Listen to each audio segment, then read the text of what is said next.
Tense English গ্রামারের অত্যন্ত গুরুত্বপূর্ণ একটি অংশ। আজকে আমরা টেন্স সম্পর্কে জানব।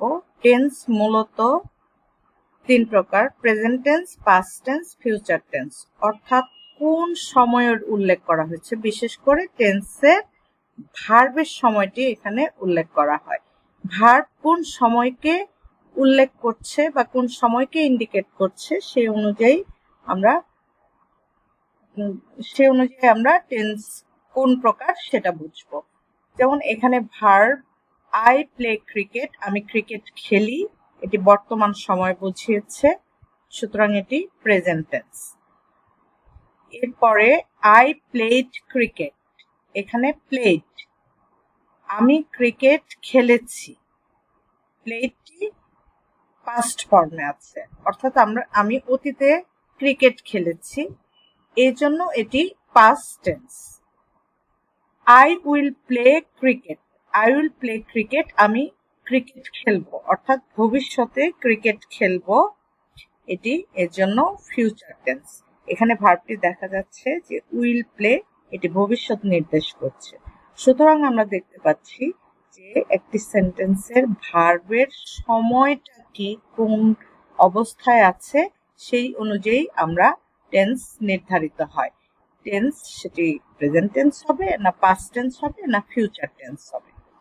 সুতরাং বর্তমান কাল নির্দেশ করে এরকম সেন্টেন্সকে প্রেজেন্ট টেন্স বলে, আর অতীতকাল নির্দেশ করে এরকম সেন্টেন্স হচ্ছে পাস্ট টেন্স, আর ভবিষ্যৎকাল নির্দেশ করে এমন sentence future tense.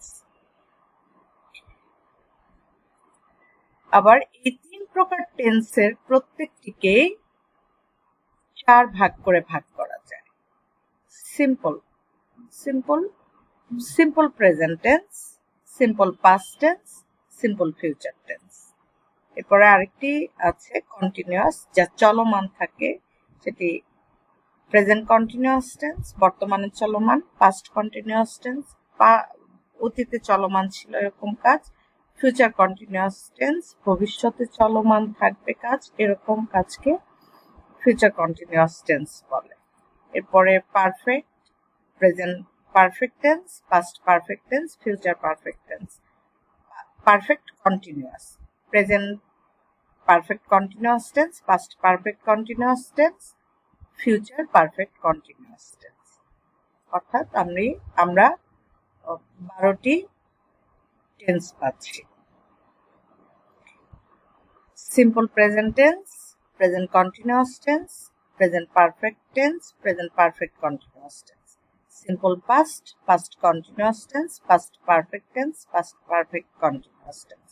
Simple future tense, future continuous tense, future perfect tense, future perfect continuous tense.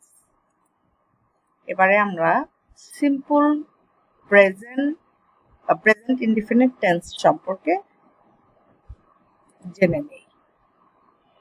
বর্তমান কালে কোনো কাজ করা হয় অথবা অভ্যাসগতভাবে করা হয় অথবা চিরসত্য কোনো কাজ বোঝালে তাকে প্রেজেন্ট সিম্পল বা ইনডিফিনিট টেন্স বলা হয়, প্রেজেন্ট ইনডিফিনিট টেন্স বলা হয়। আমরা একটু উদাহরণের মাধ্যমে জানি। এক্সাম্পল, প্রথম, আই প্লে ক্রিকেট, এটা একটি সাধারণ ঘটনা যে আমি ক্রিকেট খেলি, সুতরাং এটি সিম্পল প্রেজেন্ট টেন্সে বা প্রেজেন্ট ইনডিফিনিট টেন্সে হয়েছে। মাই mother recites the holy Quran every morning, প্রতিদিন সকালে আমার মা পবিত্র কোরআন পাঠ করেন, এটি অভ্যাসগত, সুতরাং এটিও সিম্পল প্রেজেন্ট টেন্সে হয়েছে। The earth moves round the সান, অর্থাৎ পৃথিবী সূর্যের চারদিকে ঘোরে, এটি চিরন্তন একটি সত্য, এটিও সিম্পল প্রেজেন্ট টেন্সে হয়েছে। আমরা এটি যে সিম্পল প্রেজেন্ট টেন্স তা বুঝবো কি করে যে এই সেন্টেন্সগুলো প্রেজেন্ট সিম্পল টেন্স, বা এটিকে আইডেন্টিফাই করা, অথবা আমি প্রেজেন্ট সিম্পল টেন্সে আমি কোনো বাক্য লিখতে চাচ্ছি, সেগুলো কিভাবে লিখবো, এটি যদি আমরা একটু স্ট্রাকচারটা দেখি তাহলে আমাদের জন্য আরো বুঝতে সুবিধা হবে। স্ট্রাকচারটা কেমন? সেন্টেন্সের স্ট্রাকচার হচ্ছে সাবজেক্ট প্লাস ভার্বের প্রেজেন্ট ফর্ম প্লাস এক্সটেনশন। মানে ভার্বের পরে যে অংশটুকু থাকে সেই অংশটুকু আমরা এক্সটেনশন বলছি। তাহলে আমরা এবার দেখি যে তিনটি যে উদাহরণ বা এক্সাম্পল আছে সেটির সাথে আমাদের এই স্ট্রাকচার মিল করে দেখি। সাবজেক্ট প্রথম আই, প্রথম সেন্টেন্সের আই হচ্ছে সাবজেক্ট, প্লে হচ্ছে ভার্ব, ভার্বের এটি প্রেজেন্ট ফর্মে আছে। Play present form, played past form, played past participle form. এখানে আই পরে প্লে, প্লে ভার্বটি প্রেজেন্ট ফর্মে আছে। ক্রিকেট এটা হচ্ছে এক্সটেনশন। পরের sentence, my mother recites the holy Quran every morning. এখানে my mother subject, recites, recite হচ্ছে ভার্বের মূল ভার্বটি হচ্ছে রিসাইট বা ভার্বের প্রেজেন্ট ফর্ম, এটির সাথে এস যুক্ত হয়েছে কারণ মাই মাদার হচ্ছে থার্ড পারসন সিঙ্গুলার নাম্বার। আমরা জানি যে সিম্পল প্রেজেন্ট টেন্সে যদি subject third person singular number হয় তাহলে মূল ভার্বের সাথে এস বা ইএস যুক্ত হয়। এখানে রিসাইট ভার্বের সাথে এস যুক্ত হয়েছে, এটি ভার্বের present form. My mother recites, এরপরে the holy Quran every morning, এটুকুকে আমরা এক্সটেনশন বলতে পারি। এরপরে 3 নাম্বার যে এক্সাম্পল আছে সেই এক্সাম্পলটি হচ্ছে the earth moves round the sun. এখানে subject the earth, subject third person singular number, move হচ্ছে প্রেজেন্ট ফর্ম ভার্বের, এর সাথে এস যুক্ত হয়েছে। দ্য আর্থ সাবজেক্টটি থার্ড পারসন সিঙ্গুলার হওয়ার জন্য। সুতরাং the earth moves round the sun, এখানে সাবজেক্টের পরে ভার্বের প্রেজেন্ট ফর্ম হয়েছে এবং এক্সটেনশন বাকি অংশ। সুতরাং আমরা দেখতে পাচ্ছি যে সিম্পল প্রেজেন্ট টেন্স কিভাবে গঠিত হয়। প্রথমে সাবজেক্ট, এরপরে ভার্বের প্রেজেন্ট ফর্ম, এগুলো ভার্ব, ভার্বের প্রেজেন্ট ফর্ম, এরপরে বাকি অংশ এক্সটেনশন। এবারে আমরা জানবো প্রেজেন্ট কন্টিনিউয়াস টেন্স সম্পর্কে। প্রেজেন্ট কন্টিনিউয়াস টেন্সটি কি? কোনো কাজ বা ঘটনা চলছে বা ঘটছে বা নিকটতম ভবিষ্যতে ঘটবে এরূপ বোঝালে প্রেজেন্ট কন্টিনিউয়াস টেন্স বা প্রগ্রেসিভ টেন্স বলা হয়। এটা এক্সাম্পল দেখি। আই এম প্লেইং ক্রিকেট নাও, আমি এখন ক্রিকেট খেলছি, মানে এখন আমি ক্রিকেট খেলছি, এখনো ক্রিকেট খেলাটি চলমান, ক্রিকেট খেলা শেষ হয়ে যায়নি, তার মানে হচ্ছে ক্রিকেট খেলাটি চলমান, এই জন্য এটি কন্টিনিউয়াস টেন্স, এবং বর্তমানে চলমান এই জন্য এটি প্রেজেন্ট কন্টিনিউয়াস টেন্স। পরে যে এক্সাম্পল সেটি হচ্ছে my mother is cooking rice, আমার মা ভাত রান্না করছে, এটাও চলমান, কাজটি চলমান, এই জন্য present continuous tense.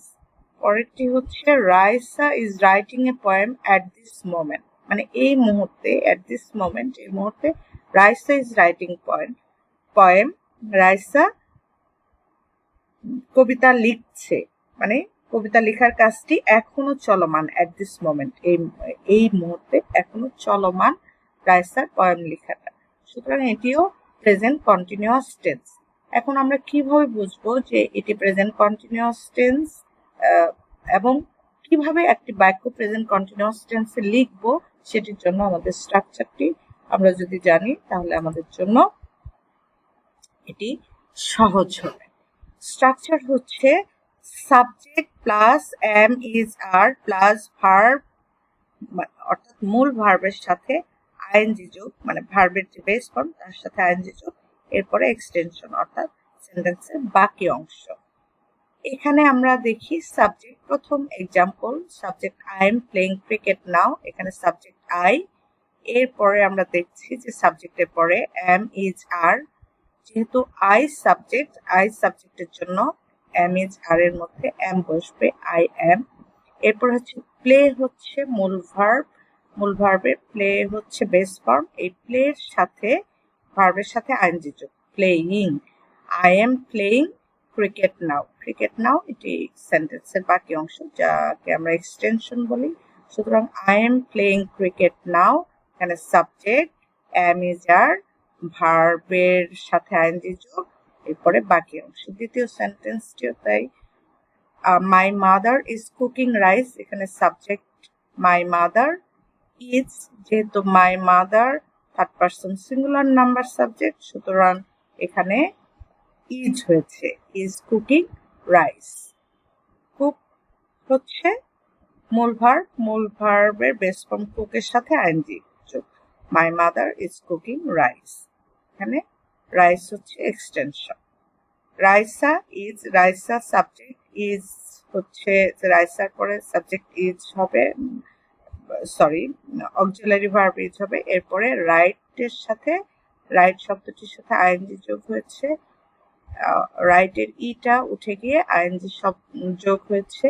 Writing, Raisa is writing a poem at this moment, A poem at this moment extension. এবারে আমরা পরের যে প্রেজেন্ট পারফেক্ট টেন্স এর সম্পর্কে জানবো। প্রেজেন্ট পারফেক্ট টেন্স হচ্ছে যখন কোনো ভার্বের কাজ এইমাত্র শেষ হয়েছে এবং ইহার ফল এখনো আছে এরূপ বোঝায়, তখন ইহা প্রেজেন্ট পারফেক্ট টেন্স। অর্থাৎ কাজটি এইমাত্র শেষ হয়ে গেল, এখনো এত সময় যায়নি যে যেটা আমরা পাস্ট টেন্স বলতে পারি। দেখি এক্সাম্পলের মাধ্যমে। এক্সাম্পল হচ্ছে আই হ্যাভ প্লেড ক্রিকেট, আমি ক্রিকেট খেলেছি, এই মাত্র আমার ক্রিকেট খেলাটা শেষ হয়েছে, এখনো এতটা বেশি সময় যায়নি যে এটাকে পাস্ট টেন্স বলা যায়। এটা মাত্রই ক্রিকেট খেলাটা শেষ হলো, এর জন্য এটি প্রেজেন্ট পারফেক্ট টেন্সে হয়েছে। I have played cricket. আরেকটি example, she has already finished reading the letter, সে চিঠি পড়াটা অলরেডি শেষ করেছে, মানে মাত্রই সে শেষ করলো, এই জন্য এটি প্রেজেন্ট পারফেক্ট টেন্সে হয়েছে। আরেকটি এক্সাম্পল আমরা দেখি, Raisa has recently visited her village, Raisa তার গ্রামের বাড়ি রিসেন্টলি খুব সাম্প্রতিক সময়ে ভিজিট করেছে, অর্থাৎ খুব বেশি সময় যায়নি, মাত্রই কয়েকদিন হলো ভিজিট করে এসেছে, যে এত বেশি সময় পার হয়ে যায়নি যে এটি আমরা পাস্ট টেন্স করতে হবে তা না, এটি প্রেজেন্ট পারফেক্ট টেন্সে হবে। এবার আমরা প্রেজেন্ট পারফেক্ট টেন্স যখন বাক্য লিখবো কিভাবে লিখবো সেটার জন্য আমাদের স্ট্রাকচারটা যেমন জানা জরুরি, এবং কোনো বাক্য থাকলে সেটা কোন টেন্স, সেটা আসলে প্রেজেন্ট পারফেক্ট টেন্স কিনা সেটা বোঝার জন্য আমরা স্ট্রাকচারটি ভালো করে দেখে নিই।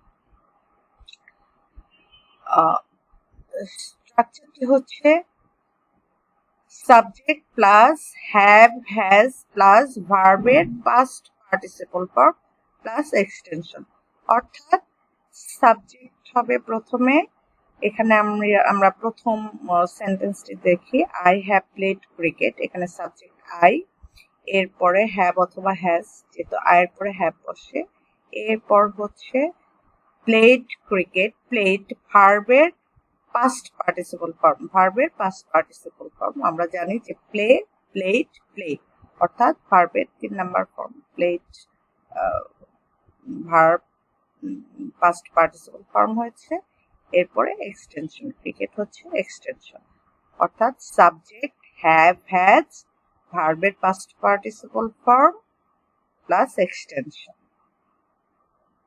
এবার দ্বিতীয় number, she has already finished reading the letter, এখানে সাবজেক্ট শি, শির পরে অক্সিলারি ভার্ব হ্যাভ হ্যাজ এর মধ্যে হ্যাজ হয়, এরপর মূল ভার্ব ফিনিশড, ফিনিশড এর ভার্বের পাস্ট পার্টিসিপল ফর্ম, এরপর রিডিং দ্য লেটার এক্সটেনশন। এখানে কথা হচ্ছে যে অলরেডি, অলরেডি সাধারণত এগুলো টাইম অ্যাডভার্বিয়ালস, মানে কোন সময়ে ঘটেছে, অলরেডি, রিসেন্টলি, জাস্ট, এগুলো ব্যবহার হয় প্রেজেন্ট পারফেক্ট টেন্সে, আর এগুলো সাধারণত অক্সিলারি ভার্ব এবং মূল ভার্বের মাঝখানে ব্যবহৃত হয়। এবার আমরা জানবো প্রেজেন্ট পারফেক্ট কন্টিনিউয়াস টেন্স সম্পর্কে।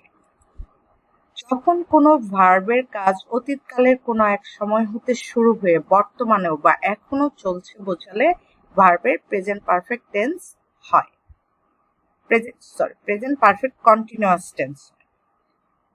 তো আমরা উদাহরণ দেখি যে I have been playing cricket for 1 hour, অর্থাৎ 1 ঘন্টা আগে থেকে এখনো পর্যন্ত আমি ক্রিকেট খেলছি, অর্থাৎ ক্রিকেট খেলাটা এখনো শেষ হয়ে যায়নি, অতীতকাল থেকে শুরু হয়ে এখনো পর্যন্ত চলছে। অতীতকালের কোনো কাজ এক সময় হতে শুরু হয়ে বর্তমানেও বা এখনো চলছে বোঝালে present perfect tense, present perfect continuous টেন্সে হবে। I have been playing cricket for 1 hour. আমি 1 ঘন্টা ধরে ক্রিকেট খেলছি। দ্বিতীয় example, you have been reading since last night. তুমি গতকাল রাত থেকে পড়ছো। It has been raining since morning. সকাল হতে বৃষ্টি পড়ছে। সকাল হতে বৃষ্টি হচ্ছে, এটা মানে চলমান, এখনো পর্যন্ত চলমান।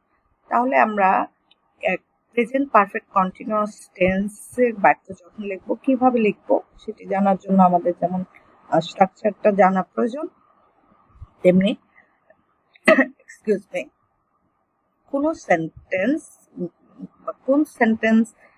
সেন্টেন্স আমরা দেখলে যেন বুঝতে পারি যে এটা কোন টেন্সে লেখা হয়েছে সেটা জানার জন্য আমাদের স্ট্রাকচারটি প্রয়োজন। আমরা স্ট্রাকচারটি দেখে নিই। স্ট্রাকচার হচ্ছে subject plus have has plus been plus ভার্বের বেস ফর্মের সাথে আইএনজি যোগ প্লাস ফর সিন্স, এবং একটি ফর সিন্সের পরে একটা নির্দিষ্ট টাইম উল্লেখ থাকে। যেমন আমরা একটু মিলিয়ে নিই প্রথম এক্সাম্পলের সাথে। I have been playing cricket for 1 hour, এখানে সাবজেক্ট আই, এরপরে হ্যাভ হ্যাজ এর মধ্যে এরপরে হ্যাভ, এরপরে বিন, আই হ্যাভ বিন, এরপর ভার্বের সাথে আইএনজি যোগ, ভার্ব প্লের সাথে আইএনজি যোগ, I have been playing cricket, এটা মূলত এক্সটেনশন বাকি অংশ। এরপর ফর অথবা সিন্স, এখানে ফর বসেছে 1 আওয়ার। অনির্দিষ্ট সময় বোঝালে ফর বসে। তো আমরা পরের সেন্টেন্সটিতে দেখি, you have been reading since last night. এখানেও subject you, have plus been plus ভার্বের সাথে আইএনজি যোগ, সিন্স লাস্ট নাইট। এখানে সুনির্দিষ্ট টাইম বসেছে, এর জন্য সিন্স হয়েছে। পরেরটিও, it has been raining since morning. It subject, ইটের পরে সাধারণত হ্যাজ হয়। ইট হ্যাজ বিন রেইনিং, ভার্বের সাথে আইএনজি যোগ, সিন্স মর্নিং, সকাল হতে, সুনির্দিষ্ট সময় যে সকাল হতে বৃষ্টি হচ্ছে এই জন্য সিন্স বসেছে। এভাবে আমরা 4টি টেন্স সম্পর্কে জানলাম। 4টি মানে প্রেজেন্ট টেন্সের 4টি ভাগ: present indefinite tense, present continuous tense, present perfect tense, present perfect continuous tense.